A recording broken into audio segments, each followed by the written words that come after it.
La CSN déplore depuis longtemps le recours au privé en matière de santé et de services sociaux et demande au gouvernement de sevrer le réseau de toute forme de sous-traitance et d'appel à la main-d'œuvre indépendante. J'en discute avec Chantal Maillet, présidente du Conseil central des Laurentides pour la CSN. Madame Maillet, bonsoir. Bonsoir. Vous utilisez cette image du sevrage. Est-ce à dire que le réseau est à ce point dépendant du privé? Bien, écoutez, dans une analyse des états financiers là, à travers le Québec concernant les CIUS, là, nous, dans les Laurentides, c'est 445 millions qui étaient dépensés en main-d'œuvre indépendante puis en services achetés. Alors, c'est sûr qu'on déplore ça parce que pour nous, ces investissements-là qui ont été faits auraient pu se retrouver complètement au public. Puis, quand on dit de services achetés, bien, ça se retrouve dans des entreprises privées qui donnent des soins ou qui donnent des services comme l'ergothérapie, comme les services d'ouvriers spécialisés, là, les métiers de la construction, si je peux me permettre de dire ça comme ça. Alors ça, c'est des services achetés. Services en psychologie aussi. En psychologie, nutritionniste, physiothérapie. Ça peut être aussi des services dans une clinique privée pour des opérations aussi. Ça peut être ça. Puis tout, quand je dis les métiers de la construction, tout ce qui est mécanicien, plâtrier, la peinture, la plomberie, ça aussi, c'est des compagnies privées souvent qui sont à l'intérieur de nos établissements. D'accord. Bon, donc, dans votre plus récente intervention, il y a question de l'argent qu'on dépense, de l'argent qu'on aurait pu économiser aussi si on avait procédé autrement. Vous parlez d'un montant de 703 millions de dollars qui aurait pu être économisé pour l'ensemble du Québec. C'est 56 millions pour les Laurentides. Comment vous en arrivez à ces montants-là? Bien, dans le fond, vous savez, il y a maintenant, ce qui est bien quand même là-dedans, c'est qu'il y a une nouvelle loi qui interdit de faire affaire avec des agences privées pour le personnel soignant.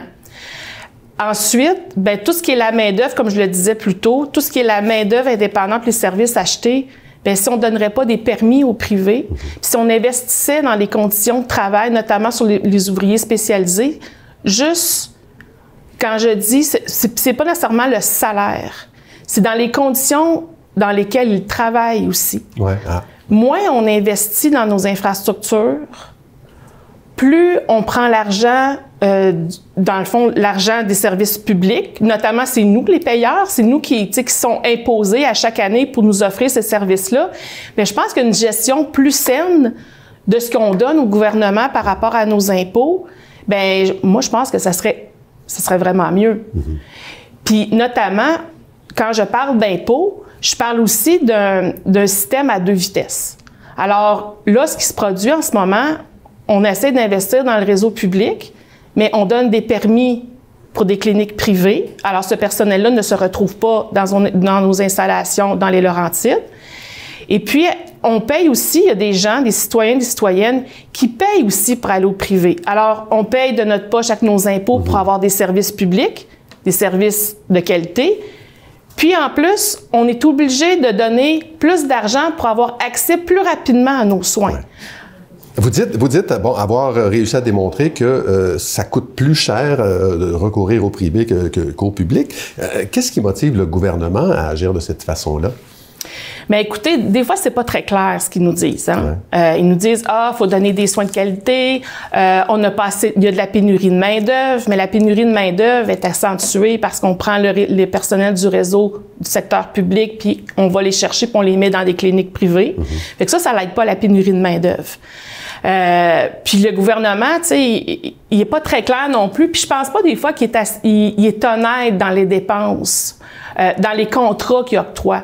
On le sait que privé, ça coûte toujours plus cher. C'est pas vrai qu'un entrepreneur ne peut pas faire de profit. Tu peux pas devenir un chef d'entreprise puis t'as pas de profit puis t'es pas capable de te garder un salaire décent puis assumer toutes les dépenses qu'on a dans une entreprise. Vous avez lancé en novembre la fameuse campagne « Pas de profit sur la maladie » pour un réseau vraiment public. Vous demandiez au gouvernement de sevrer le réseau, on revient à ce terme-là, avant le 1er mai. Je ne sais pas pourquoi vous aviez choisi cette date-là, mais on y est, c'est le 1er mai aujourd'hui. Est-ce qu'il y a eu du progrès? Non. Alors, le 1er mai, c'est la fête des travailleuses et des travailleurs.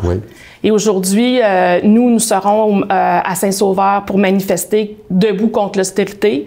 Parce qu'actuellement, avec la demande du gouvernement de sabrer 800 millions, juste dans le réseau de la santé, puis on sait qu'il y a d'autres secteurs d'activité, là, comme l'éducation, encore des coupures. Il y a des coupures partout. On est rendu à quasiment 200 postes dans les Laurentides, juste dans le milieu des soins de couper. Alors, ça a un non-sens. Alors, on attend la suite. Chantal Maillé, présidente du Conseil central des Laurentides pour la CSN. Merci beaucoup d'avoir été là. Bien, merci à vous.